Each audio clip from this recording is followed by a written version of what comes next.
You know what a legacy lager is, Taplines listener? You can probably figure it out, right?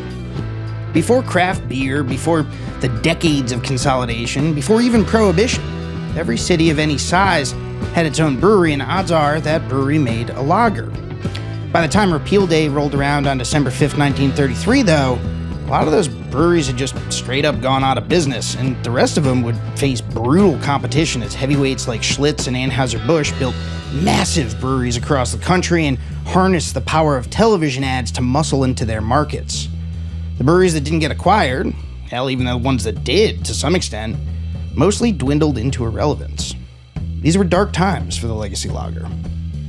These days, the American beer landscape is dramatically different, and in it, legacy lagers are having a bit of a moment.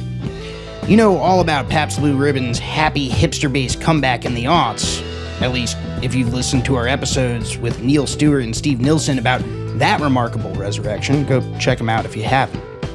But today, Taplines is joined by Stephen Grasse, the founder of Philadelphia's Quaker City Mercantile, to discuss the revitalization of another legacy lager that at one point looked down for the count too, Narragansett. After trading hands several times and closing its Rhode Island facility to contract brew, the struggling brand was eventually scooped up by a group of investors in 2005. Stephen, one of Gansett's investors, has plenty of hands-on experience marketing beverage alcohol from creating Hendrick's Gin and Sailor Jerry Rum. And he soon set about repositioning the flagship legacy lager and the rest of the company's portfolio for a future befitting its storied past. You're about to hear the story of how that went from there. It's Stephen Grasse, it's Narragansett, it's saving New England's beloved legacy lager, and it's all right here, right now, on VinePair's Taplines. Steve, welcome to Taplines, man. Glad to be here. Thanks for having me. Yeah, right on. Where are you joining us from, Steve? Philadelphia. And Steve, for the listeners who maybe skipped ahead of my intro because they don't like to hear my voice. They're here for our guests, not for me, the host of Taplines, so much.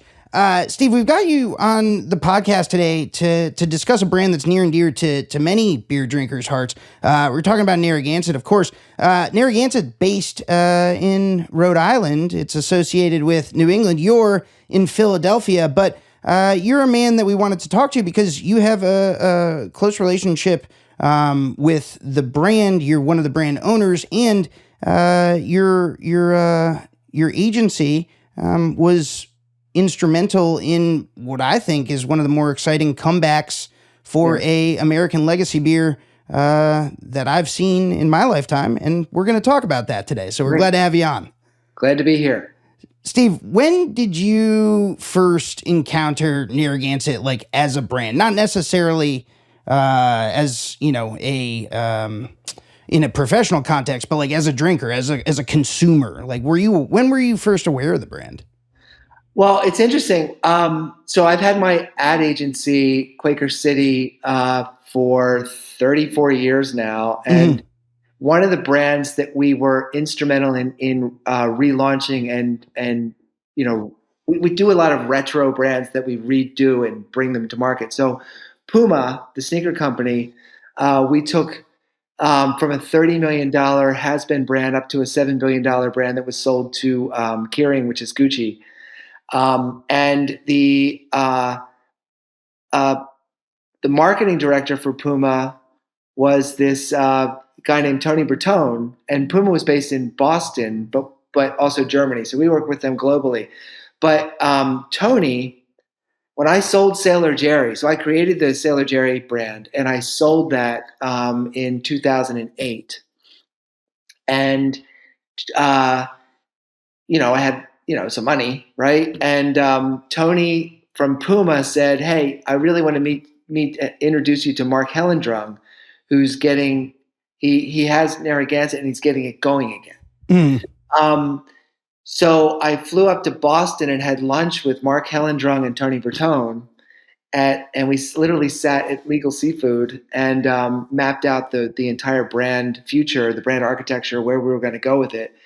And over a 2-hour lunch, and we left and had a deal, and we decided that we would work with Gansett, do all the marketing and everything in exchange for equity, and and it's been a happy marriage ever since. Nice. Yeah. What did you know about it before that meeting at Legal Seafood? Very little. I had read an article in the Wall Street Journal about Mark trying to get Gansett going again. And I think when I read that article, it was before I knew that Tony was involved with Mark or they knew each other. I read that article and I looked the brand up and I was like, oh, that's really cool. Because I knew from that article that it was the brand from Jaws. Yep. And it had been a legacy brand from the 1870s and all this stuff. And so when I met with Mark, I was already a fanboy of it, and I was just very excited. And it's one of those brands where the more you know about it, the more interesting it gets, right? Yeah. And I just felt that, and Mark's passion for it was what really got me hooked. Yeah. Do you remember anything being particularly grabbing? Because obviously Narragansett has been around since 1890, I want to say, founded in 1890. It's one of the original, heritage brands. Certainly, if you look at the vast landscape of American beer, there are only a few that have made it that are older than Narragansett. I'm thinking of August Shells. I'm thinking of Anchor, which is coming back now. I'm thinking of Stevens Point. There are not too many, right? And that's a long and colorful history that bookends Prohibition before and after. Was there anything in particular that you remember? And this is back in 2009-ish, 2008, 2009. Yeah, back in 2008, 2009, when you first got involved, was there anything in particular? You're thinking about story. You're thinking about brand. What grabbed you about Narragansett? What was one of those? I mean, obviously there was the Jaws thing, which is very, it's very simple, very, very pop, very now, in the sense of like recent history. But then you dig a little further in and you're like, oh, wow, they were the official beer of the Red Sox? What? Like they were the first alcohol brand to officially sponsor a sports team. I think so. Wow, really? I didn't even know that. And then, finding out like from Mark, like, well, what do you have in the archives? There's so much stuff. So it's the first thing we always do when we go into a brand is we say, we want to see the archives. I mean, when we revived Guinness's Innovation Hub, that's the first thing we did in Dublin. It's like, we want to see the archives. When we went to Pilsner and Kell, we did the same thing. Like, show us what you got from the past, because that's the key to the future. Yeah. So I think the thing that got me most excited, the very first brand that I created created from scratch was a brand for R.J. Reynolds tobacco called Red Camel with a K. And that was a brand that was actually started before Camel was. And R.J. Reynolds had to buy the rights for the Red Camel brand in order to take it so that he could legally put out Camel with a C.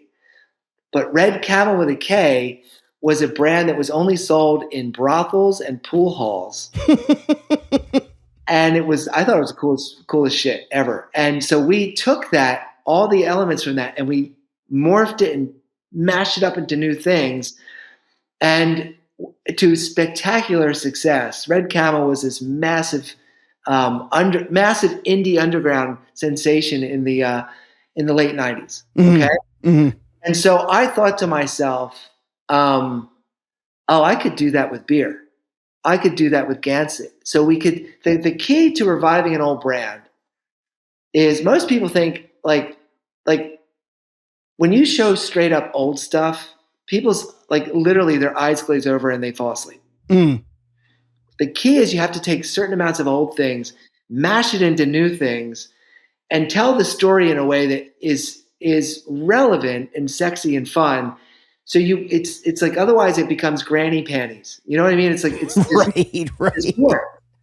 So the Gansett can, the lager can, so when we first met with Mark, the marketing they were doing was beyond terrible. It was god awful.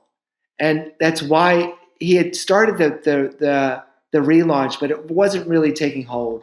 Yeah. So the first thing we did was redid that lager can. And the lager can, that's been the can that you see, it's 95% of I actually think it's 75% of Gansett sales is the lager. And that can is the first project we did where we redid that. And that's with the big lager along the bottom and the shield and the Gansett up the side. Yep. And made it on our Sold on Merit. And we did that. That's actually a mashup of about 3 different eras of Gansett. Interesting. And we do it in a way that you think it's always been there. Yeah. Right? And we relaunched that, and the big challenge we saw when we first started with Mark was it's a Rhode Island beer. We came up with the official beer of the clam as our saying. But the beer wasn't made in Providence anymore. Yeah. Where was it made at that point? Genesee? At Genesee. Rochester? Yeah. And we're like, well, that's a problem. So we came up with this ingenious campaign, which was Drink Your Part. Okay? Which was, it's your fault we don't have a brewery in Providence. You don't drink enough of our beer. Right. So, and we even had T-shirts that said, "I'm not drunk, I'm building a brewery." Right? So every case you bought was another brick in the new brewery.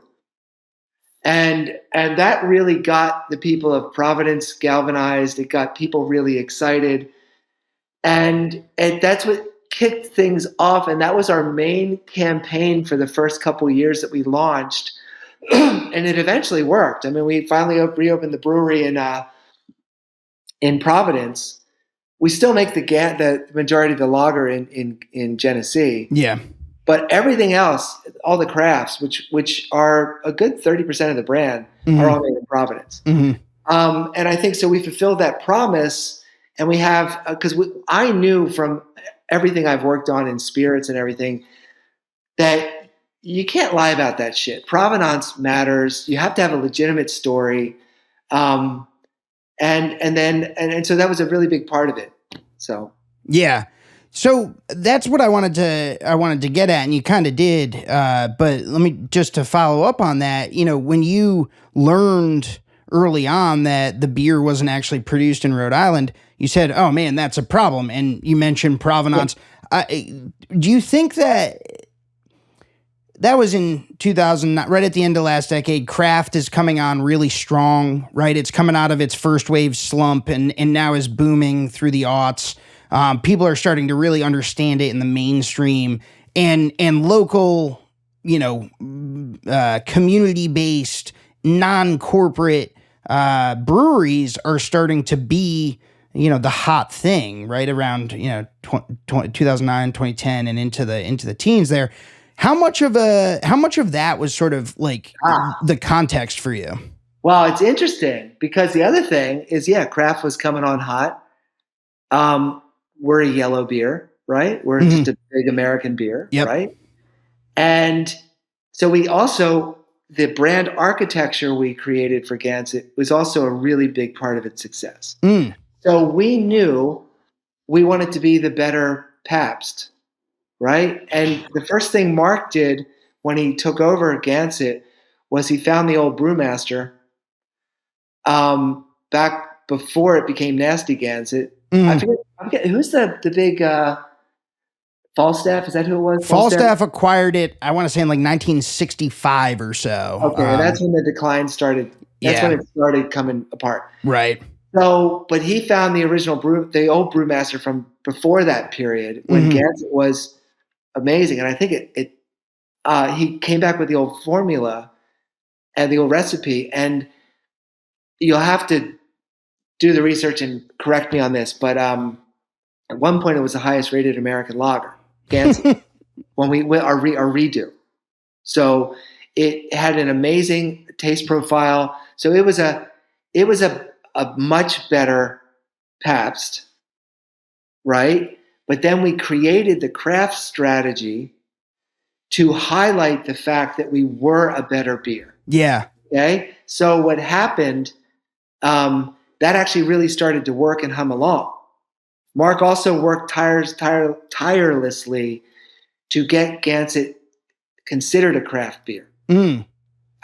which the listing of that used to be that if it had corn in it, it wasn't considered craft, right? I think that was the old way that they talked about Could it. be adjuncts. Yeah. So the Brewers Association, which kind of at that time, also 2000, like right around the turn of the decade, was really hashing through like what a craft brewery was, because Goose Island would sell to Anheuser-Busch in 2011. Widmer Brothers, which was out in the Pacific Northwest, and Red Hook and some of the others, they were part of the Craft Beer Alliance, Brewing Alliance, I think it was called, whatever, that had already partially sold to Anheuser-Busch. So this is a live issue at that time. The Brewers Association was trying to like rejigger. Basically, they were like redrawing the lines around like what was craft and what wasn't, but they didn't, they were backing themselves into a definition. So I'm not surprised. Yes, but at one point, like the use of adjuncts was, if not verboten, certainly like deserving of more scrutiny in the Brewers Association's eyes. Yeah, that might have been. Yeah. So at some point, somehow, some way that changed, and we were considered a craft, which was very good for us because we were also making really great selection of craft beers, which. Okay, so again, this goes back to my Puma learning, because when we worked with Puma, we everything was about the drop, right? About limited editions and drops. Right. So we took that strategy and created a series of releases, fun, and sometimes they were mashups like the Del Shandy, which is still a staple for the brand, and sometimes we did a whole Lovecraft series because H.P. Lovecraft was from Providence, those sort of things. So our brand architecture was, we knew we were going to be like 70-80% lager, and then the rest craft. So we set ourselves up in a very different way than a Pabst, but also a very different way than the way most craft beers set up. So what happens is, as a craft revolution, keeps going on, thousands of breweries come online. Sure. And many of them overbuild, right? Big time. And when they overbuild, what do they start doing? They start making cervezas and lagers because they want. So what happens is the snooty craft brewers suddenly are mimicking our strategy. Yeah. But guess what? We've been doing it for 10 years at that point, and we're doing it better. Yeah. And we're set up for that, right? So I think what happens is we also don't.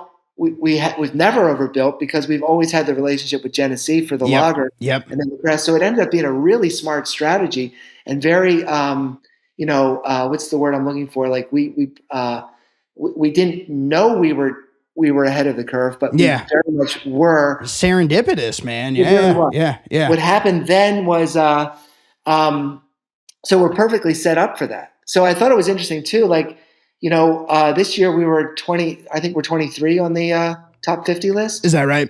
I would believe that. Yeah, sure. Just 2 years ago, we were 30 or 33. Yeah. So it's like we're growing at a healthy clip, but I also think a lot of craft brewers aren't going to make it. No, definitely not. Because so I think we're in a very good position, scaling these two, straddling both worlds. Yeah.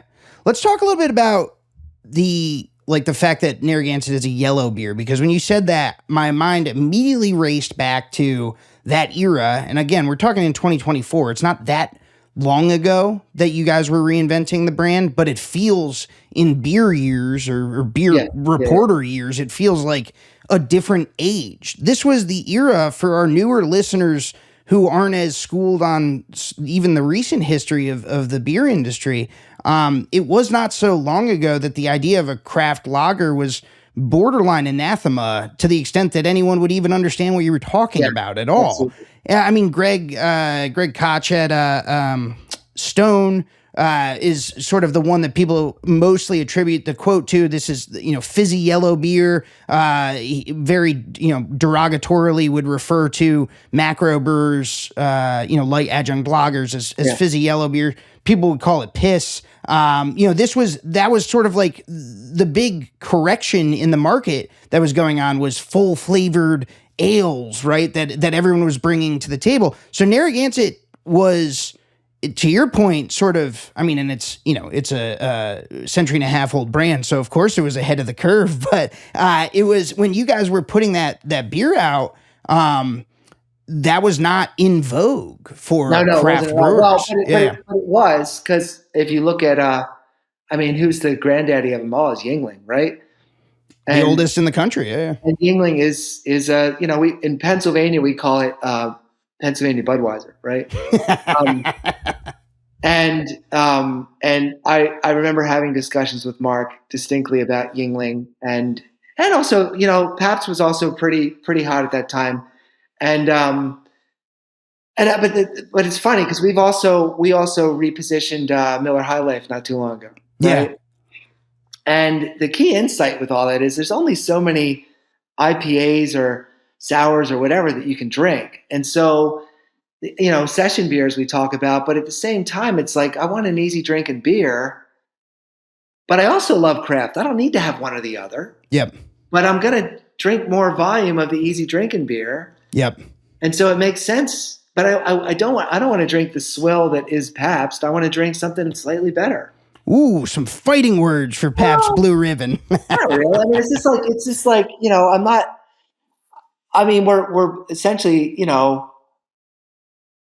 slight premium to that, but it's a higher price point. It's probably slightly better. Yeah, sure. I'm better beer. So, I feel like, and it's interesting because that's the way I drink.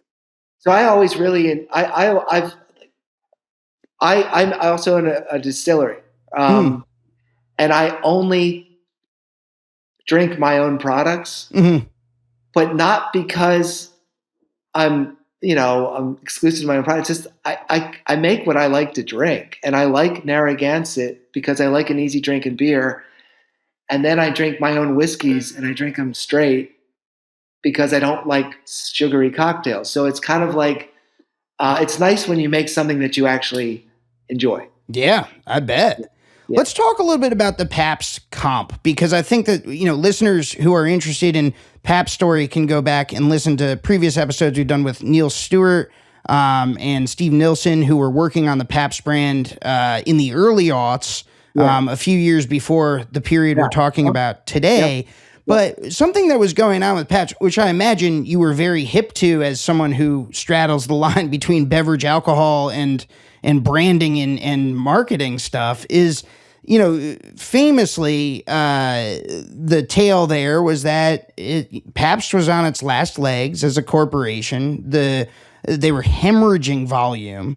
I think they were down to like low, or maybe mid six figures in barrels annually by the early aughts, right? Like they're on life support. This was a once proud Milwaukee corporation, and they had moved to San Antonio. They had no identity, whatever. Neil Stewart, who was working in the marketing department at the time, he's down in San Antonio and sees people drinking a bunch of Pabst in Portland, Oregon, in this one market, right? And goes up there and kind of finds out what's going on. And the long and the short of it is, I'm rambling here a little bit, is this idea of the marketing of no marketing, which was a headline from the New York Times in 2003 or so. It was a pretty influential article that sort of looked at Pabst and said, what's going on here is unusual because the brand isn't really doing much. They don't really even seem to know what's going on, yada, yada, yada. A couple years later, and Pabst did well through the aughts, right? Like this was, I think, inarguably the emblem of a certain type of urbane, hipster. It was a hipster beer. It was the hipster beer, right? Yeah. So tell me what again, you straddle the line. You have good insight on both of these businesses and the nexus between the two, BevAlc and branding. What was your preconceived understanding of what lane PBR was in? And then as you were thinking through the Gansett brand, how do you make a better PBR? How did you guys think about we need people to think about that brand enough, but then also want to kick up to something a little bit better or something positioned a little bit more premium? Because part of PBR's appeal was that it gave a gritty, sort of patina or aura to whoever had it in their hands. So you can't go too far, right? Well, it's interesting. I think that PBR did great until they started to actually think they were cool, and they started. Right. That's what happened. And I think with Gansett, again, just remember this: like we reinvented Puma into a global, the coolest. In the early 2000s, Puma was the coolest revival of a brand ever, Mm-hmm. right? Red Camel. We've done this over and over again. We kind of know how it works and what we're doing. With Gansett, it was very important. Again, very similar in the sense if it was PBR, the working class roots. Like Gansett's was great at being authentic to itself. It's a working class beer from Providence, Rhode Island, a place that nobody really. It's not, you know what I mean? It's not on the hot map. It's right. not. It's between New York and Boston. Yeah. It's a gritty work town from in Rhode Island. And if you've ever met Mark Hellendrung, he's the most down to earth guy ever, most regular guy ever. And we thought, like, you know what? We just need to let this brand be authentic to itself. And the key to making a brand cool is don't market to cool people. Make it authentically working class and like it's interesting when we took over Miller High Life. The first thing we told him was like, you got to stop. Like, you know what? Hipsters, old word that no one uses anymore. We're drinking Miller High Life, and they started making packaging that looked like hipster stuff. And we're like, dude, that's the worst thing you do. Right, you're making yourself radioactive. We said with Miller High Life, we said we need to restore this as a classic. I actually got the Miller High Life account because I walked into them with a jar of Hellmann's mayonnaise. And I said, you guys are Hellmann's mayonnaise and Heinz ketchup. And I said, you are the Hellmann's and Heinz of beer. And every craft brewer, it also drinks Miller High Life because there's only so many hazy IPAs you can drink. And it's the same approach we have with Gansett. Mark needs to be Mark. The brand needs to be authentically working class. And don't try to be hip and cool. Be stupid. Be fun. Be normal. Be like everyday Joe. And that's when we actually, for Gansett, we created, we were one of the few brands in a tall boy at the time too. Yeah. It was kind of a new thing. So we created a character named Tall Boy and his friend was Clammy. And we actually made suits, a clam suit and a Tall Boy beer can suit. And they would go around and go to events, and we actually had RISD, the art school. Yeah. Has their school mascot is called Scrody. He's a scrotum.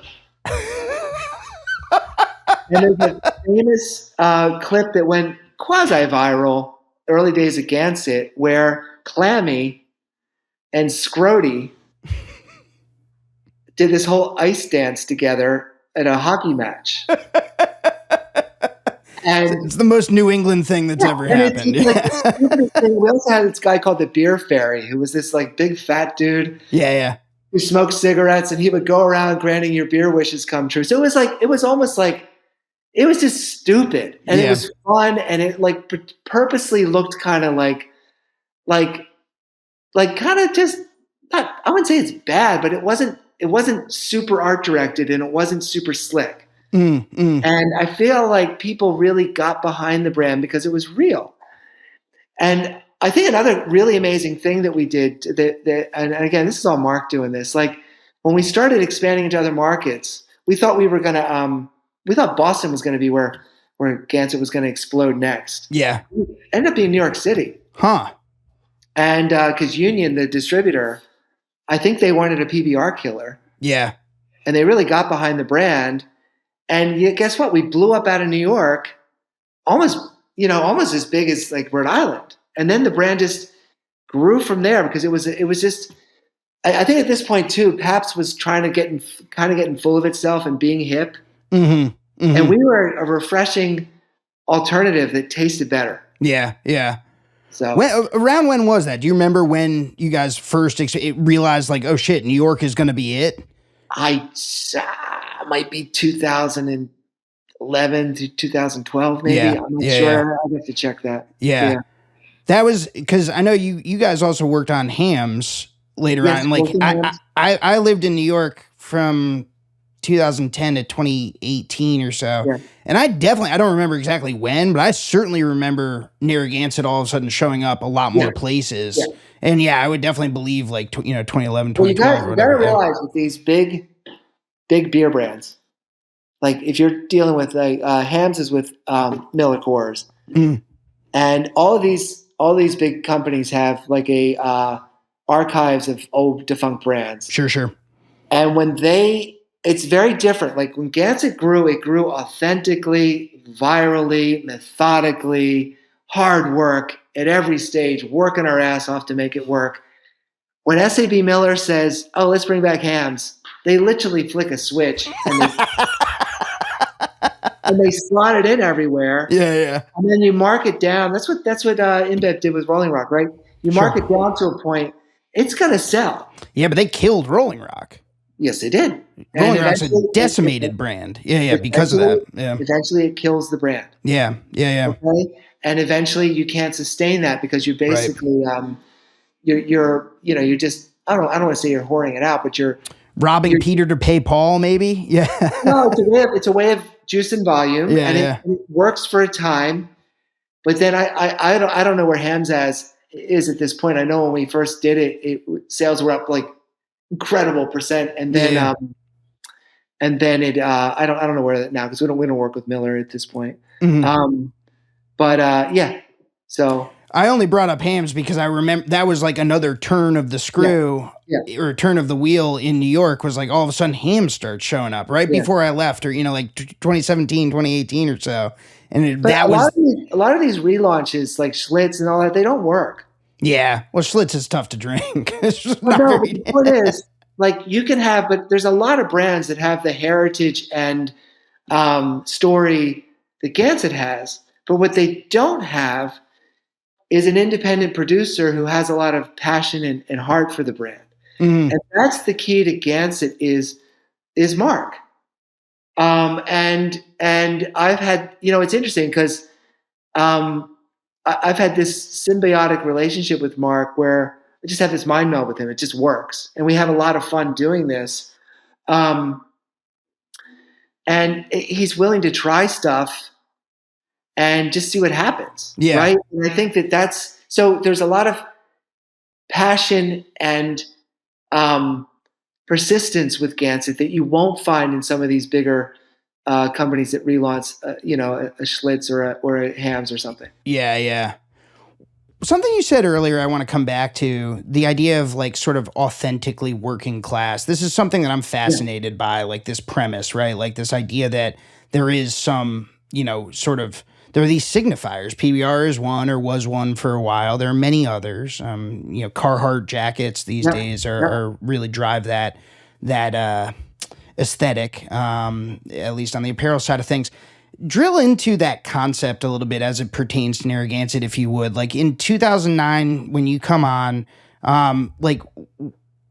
what was authentically working class in your mind in terms of the aesthetic? I mean, you're coming out of the Great Recession, right? Like white collar labor is being sort of scrutinized in this new way. Like there's these, Steve just jumped back. No, it just reminds me in the spirits industry, what we know about the rise of Tito's, right? Sure. Tito's is the result of the Great Recession. Mm-hmm. And people just didn't want the fancy pants, faux luxury. Yep. Grey Goose and stuff like that. They wanted super premium spirit. Yeah. Well, but Tito's was like, I wouldn't say it's working class, but it didn't have the marketing sheen on it. Totally.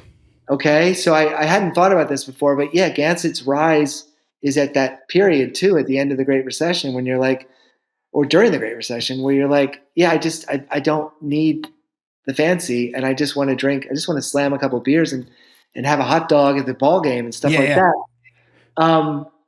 So I feel like, the other thing that's interesting is in America, there's there's a culture and story, a history of this. So iconic, like it's why Bruce Springsteen is so enduring. Mm-hmm. It's why Levi's and Harley Davidson are so enduring. They're icons of I wouldn't say a world that's lost, but a world that we have nostalgia for of the simpler times. And I feel like it's I think too it's rooting for the little guy. I mean, the best advertising that Gansett has is that it's not owned by a conglomerate. It's owned by a guy who's put up his whole life for this. Mark is Chief Gansett. He is the guy behind it, and everyone around him rallies around his passion. Their social media is chaos, right? But they have that, and it's funny because we do this. So we do the social for all of our brands that we own outright, and for a lot of our, like we do all of Hendrix social, and a lot of our bigger brands we do the social on. With Gansett, we loosely guide them on social, but it's just like it's a beautiful hot mess. Right? But that's why it works. Yeah. Because it's endearing. Yeah. And it's like I was laughing for this Father's Day promotion. They did it with the Tushy. They put out a hat that says "Hold my beer" bidet or whatever. Yeah, hold my beer. I need to poop. Now is that best practices, Steve, for branding? It's funny about that. Like I was like, we didn't do this one. I was like, Mark, that's really interesting promotion. I'm sure he's getting a lot of, but I think it's not very advertising for beer, but I'm sure he's getting a lot of love from it from his audience. I think it's fun, and I think like plus every distributor in their network loves it, gets a huge kick out of that. Yeah. The thing that's funny is, if you look at social media trends, it's funny. Like we always have these like Facebook consultants and Google consultants that are telling us how to make what's going on with content. They're all saying nobody wants slick content anymore. They want it to be raw and feel like it's homemade. Yeah. And guess what? Once again, Gansett's ahead of the curve on that. Yeah. That's the way they've always done it. Yeah. And they have a ton of following, ton of engagement. They're not a brand out there buying likes or juicing their stuff. It's like it's all natural engagement, and it's rabid and it's fun. It's kind of like similar audience to the way Barstool Sports was when it was before controversy and stuff like that.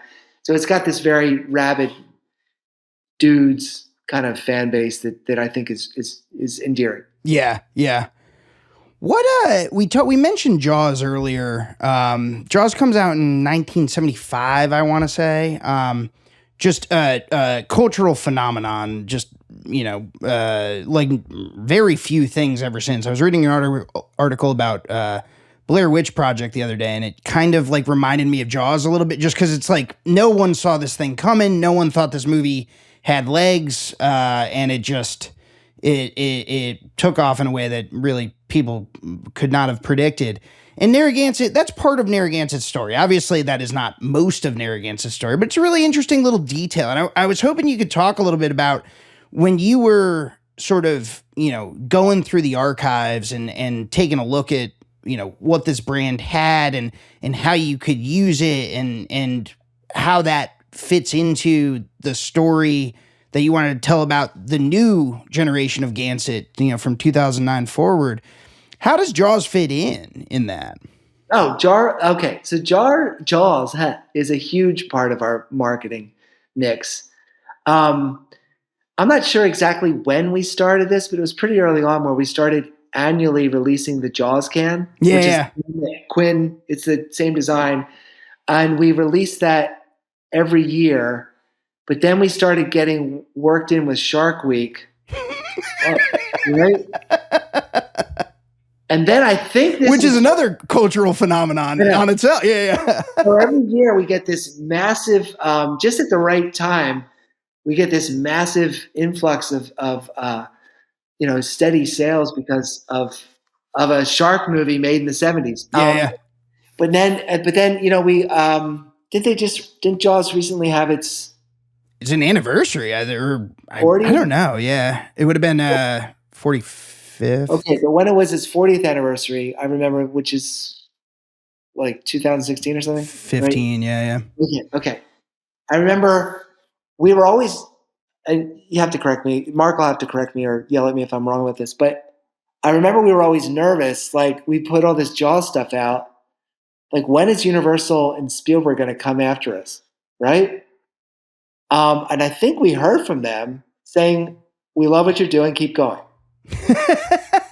All right, that's a good vote of confidence there. So I think we were always worried that we were going to be like, oh shit, like I guess we can keep doing this. Like we knew we could show the can because we own the can, right? But in terms of like showing clips of Quinn and riffing off the film, I think it's Universal or Spielberg never sent us a cease and desist. Yeah. Never had any issues with that. And it just keeps getting bigger and bigger. Every year we do massive floor displays for beer distributors and stores.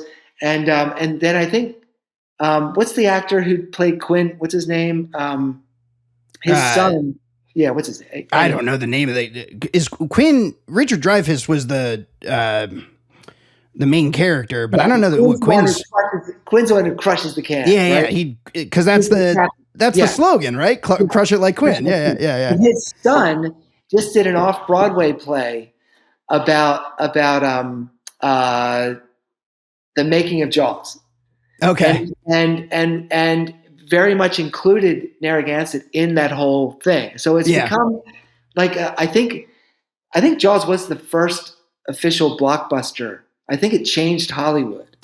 Big time. It will endure because it's a great movie. It will endure forever, right? Mm-hmm. I just read what was it?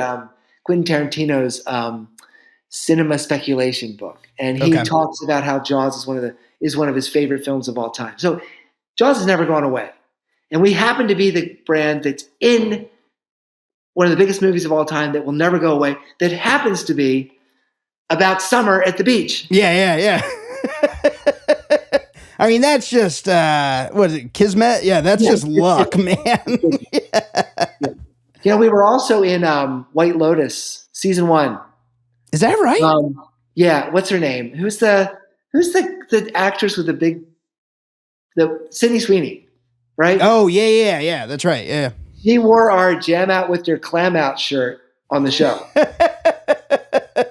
Man, I don't even remember that scene. That's great, though. And that spurred we started making those shirts again and putting them out there. So did you guys, something I'm always curious about, and like I know that this happens in both ways. Like sometimes shows will get in touch because they want a specific like prop. Sometimes it's just something cool that they come across. Were you in touch with White Lotus, with the producers, or no? That just happened organically. I think it happened organically. Yeah. But Mad Men wanted to have Gansett be like a major part of the show. Really? And they wanted it to be a brand that they were going to do, like they were going to have it be an account at the ad agency. Yeah.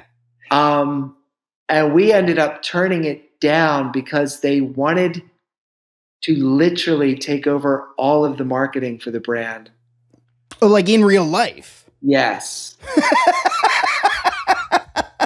That's a little too meta. It was pretty extreme. We were like, yeah, that's kind of weird. I also think we didn't feel like we had enough national distribution at that point either. But where it would even register for someone who's viewing in Oregon or whatever. Yeah. I mean, Mad Men was the hottest show in the world at the time, and huge would have driven us very quickly to points of distribution that we didn't have prior. Yeah, but I think we were just worried about. It just seemed. I think at this point, if something like that came around again, we'd be like, hell yeah! But I think at that point we weren't ready. Yeah. And that's a big thing. I mean, this is much more on the sort of like logistics beer side of things than it is on the branding side of things. But we spoke on this show previously with folks from Left Hand out in Colorado, and their milk stout Nitro in the bottles was a huge hit for them, and all of a sudden everyone wanted it. And we talked about how that was like actually like very intense and like not that great of a time for them. Like, yeah, they're making money hand over fist, but like they're signing massive expansion contracts. Yes. They're, like that's where a lot of brewers, a lot of distillers get into massive trouble because totally. We had in our a brand we started called Art in the Age. It's a spirits brand. We launched a brand called Root, and it was a root beer flavored liqueur, and it exploded instantly. We were like, suddenly I was ordering like $1 million worth of glass. I had to run. Oh my God. And then luckily William Grant & Sons, who bought Sailor Jerry from me, they bought the brand from me. Yeah. Because I was like, this is terrifying. Because it grew like, it expanded like crazy. So, so I think that can be, that could be equally as much of a problem. That's its own beast. Yeah, no, for sure. So I'd like to talk a bit about, if we could, a big strategy of the brand has been doing mashups. Sure. Tell me a little bit about that. So we started. You talking about like Dell's Shandy and stuff? Yeah. Yeah, and I think it was a great way of tying us to the region authentically. And I think it's interesting too. When Dell's Shandy launched, it was one of those things where it went viral pretty quickly. And we couldn't make enough, but it actually became this really great thing because on social we would say, oh my God, there's a pallet of cases spotted at this store. Yeah. And we'd say that and they'd be gone right away. And it became a really fun way to grow that. But then we've managed to be able to turn the Dells, it's become a whole franchise unto itself. Yeah. Let me pause you for a second. For the listeners that don't know, who aren't necessarily familiar with this collaboration, can you just sort of explain to them what you mean when you talk about what Dell's is and why it's significant to the region? So Dell's is a beloved lemonade stand or brand in Rhode Island and also in like Block Island and places like that. So lemon shandies were becoming big. So Mark cut a deal with Dell's, and we combined the packaging. Like it's Gansett, but it's also Dell's. And it's also, we have a whole design principle on Gansett where we call it ugly on purpose. So the packaging on the Dell's Shandy is wonderfully retro and fuddy-duddy. Yeah, and that's part of the charm of it. But it again, like we make it kind of like. Clumsy looking on purpose, but then it's always on people's lists of best shandies, right? But we've done a bunch of these. There's like, what's the name of the brand? But there's like, in Rhode Island, they have something called Coffee Milk. Yep. And so we did shame on me. I should know the brand too. I'm blanking on it. But we did a Coffee Milk. But it's really interesting because the brands had and I've talked about this before, these sort of product drops. So our strategy for growth is we don't do any advertising. We don't spend a dime on we might do a billboard here and there in Providence to tell people to go to the brewery. But everything's been new product releases and getting press off either new product releases or on some stupid promo or gag that we're doing. Yeah. So we've done a whole series of these mashups, local mashups, and product drops, and I think that's become a normal thing with craft breweries of you grow by releases and things like that. So. Yeah, I'm curious. And by the way, the brand is Autocrat. That we were both on the tip of our tongues. I'm curious because I think Narragansett was really successful.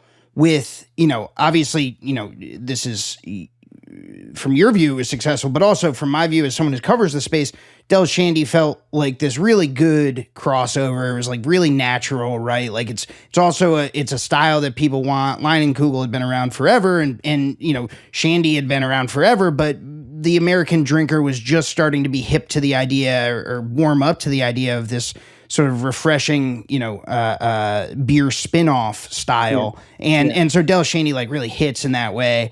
I'm curious from your perspective, what those collaborations looked like when you first started doing them on the Gansett brand and more recently, like were there, because one of the things that we've seen happening in craft beer, amongst smaller brands is that stuff like drives excitement, but it also, there are diminishing returns, right? Like the more collaborations you do, the more it just becomes something that customers expect from you. I'm curious, like what that's looked like for Gansett. But the big thing that these other breweries don't have is the monster lager that is 75% of sales. Sure. So what's interesting about when we look at our sales, the like Fresh Catch, Autocrat, Del Shandy, yep, they all perform really well, but they drive people to the base brand of the lager, and the lager keeps growing. So if that wasn't the case, I think we'd change the strategy. But the base core lager brand, which is independently made from our other products. Right, so you're not tying up tanks, you're not working. Right. Yeah. Right. And so it's a really nice, business model that just keeps working for us. Yeah, a little bit of what is that called? Like a flywheel effect, where like as they enter through the collaborations, they find the bigger brand. Yeah. What's Steve? You gone the distance here. And we appreciate your time. I'm curious if you would. I mean, we have the privilege of talking to someone who's been on a lot of sides of these two businesses that we've been talking about, beverage, alcohol, and brand. You've shared a lot about the Gansett story and your part in that story. I'm curious, like, as you kind of zoom out and look across, the blurring lines between spirits and beer and to some extent wine as well, the idea of, drinking less and better, quote unquote, which is another buzzword or, catchphrase that folks like to use in the business. I'm curious where you see Narragansett's future going. I mean, you have this incredible tie to space and place, this incredible history that you guys have, I think, pretty ably and admirably mined for, sort of a new story to tell about this old and august American beer brand. What does Narragansett's future look like to you as you think about what the next chapter in that story is? Interesting. I mean, I'm curious if what I think is the same as what Mark thinks, but I think what's interesting is we've stayed the course since we started. Yeah. And the industry keeps changing around us.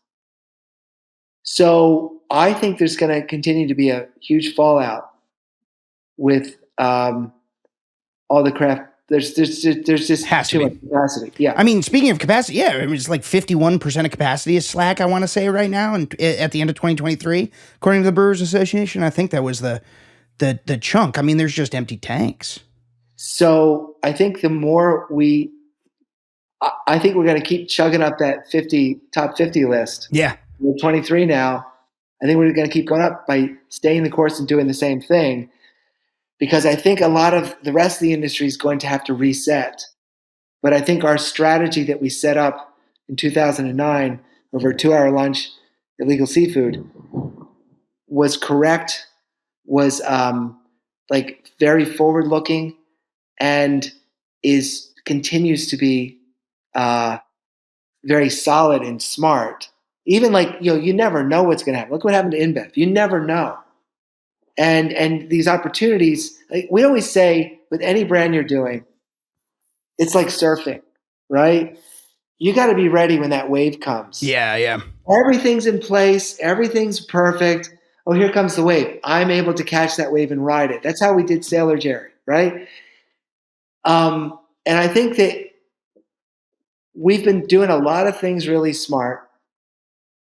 And we don't change with the trends. We don't try to be this or that. We just keep doing our thing. And people always want what we're selling because what we're selling is America, selling the best parts of what America was and will be, and the beer's good, right? The product's good. It's not just empty marketing, right? I think that's a great place to leave it. Steve, thank you so much for joining us on Taplines. I had a blast. I know our listeners had a blast, and we really appreciate you. Great. Thank you so much. Taplines is recorded in Richmond, Virginia, and produced by yours truly and Darby Seaside, who, along with the talented Shane Farrick, composed our delightful soundtrack. Just listen to it. I also want to give a quick shout out to the entire Vine Pair team, and especially co-founders Adam Teeter and Josh Mallon, editor-in-chief Joanna Sciarrino, managing editor Tim McCurdy, and art director Danielle Grinberg, who designed our lovely Taplines logo. And of course, a big thank you to you, yes you listener, for spending time with us week in and week out. We literally couldn't do this without you. I'm Dave Infante, and I'll catch you next time.